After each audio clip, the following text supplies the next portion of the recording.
I'm going to talk through two of the stories in my book. These are so important that they were the very first two stories I wrote when I knew I was going to write the book, because I really felt God's presence, in the moment, palpably. There was no question in my mind. The first one I'm going to talk about, it's in the book, it's called Epiphany in India. And before I tell that story, I just want to read one scripture reference from Romans chapter 1, verse 20, because it relates to this story at short. Ever since the creation of the world, his eternal power and divine nature, invisible though they are, have been understood and seen through the things he has made. This epiphany of sorts came to me on a memorable trip to India. New York Life had a joint venture partner in India, Max India, a company that was in the healthcare business. They owned hospitals and clinics. And after a board meeting in Delhi, the chairman of that company said to me, "Fred, I'd like to take you to see our new cardiac facility." And he said, "Would you like to go?" And frankly, I didn't want to go because it was Delhi in the afternoon and traffic was horrible. But I said, "Yeah, sure, let's go." So we got in the car and we drove to the hospital.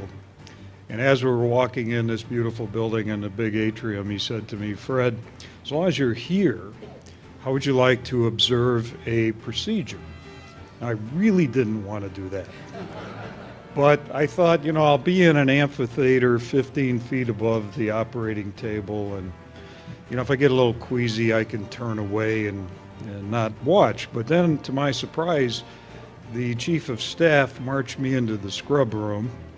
He told me to strip down totally. I'd take my socks off. And, they said I scrubbed down. They gave me booties and a gown and a hat and a mask. And then the chief of staff marches me into the operating room where they're near the end of a quadruple bypass surgery. And he walks up to the anesthesiologist, who's at the head of the operating table, and asks her to step aside, which she does. And then he puts me right at the operating table. The top of the patient's head is like 2 inches from my stomach.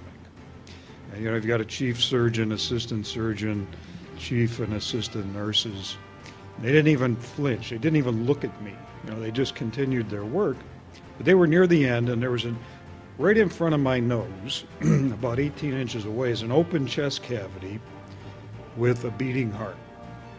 As they're sewing on the final sutures. And this really was a profound spiritual experience for me. I mean, the tears were rolling down my cheeks, and I was afraid they were going to drop into the patient's face, But they were caught, fortunately, and absorbed by the surgical mask. But I'm looking at this, and I'm just marveling at this heart. You don't think about your heart beating continuously. Unless you go outside and try and run a mile, don't do that. But if you go outside and you try and run a mile, then you'll think about it, because it's very obvious, okay? But you don't think about this marvelous human body and the marvel of God's creation. And this heart is beating continuously. Even an unhealthy heart could beat 60, 70, 80 years. It doesn't stop when you sleep. It just keeps going. And I thought to myself, how could anyone not believe that this is divinely created? How does this happen? And how could any heart surgeon not have faith in God and believe that this was a divine creation?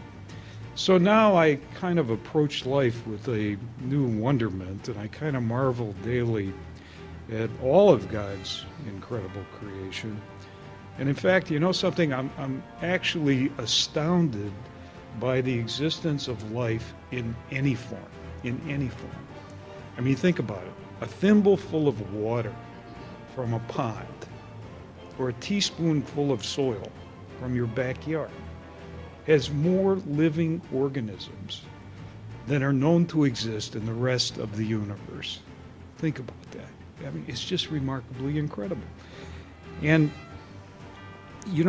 as an actuary, some of you know by training I'm an actuary, and I'm trained in statistics and probability.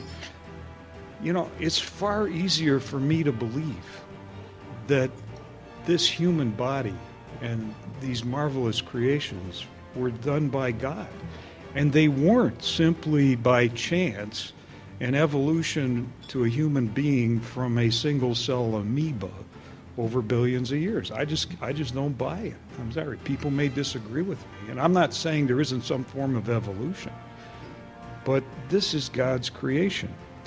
And, I think about how often I've missed the opportunity to marvel at the wonder of God's creation in plants, animals, in all forms of life.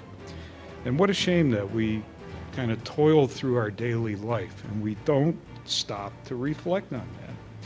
So, like me, I think every person in this room has multiple opportunities to stop what you're doing and catch a glimpse of God. I think we all have that opportunity, but what a shame that we don't do it more often. So that's my story, and what I'd like to hope some of you will comment on at your table is when you've caught a glimpse of God.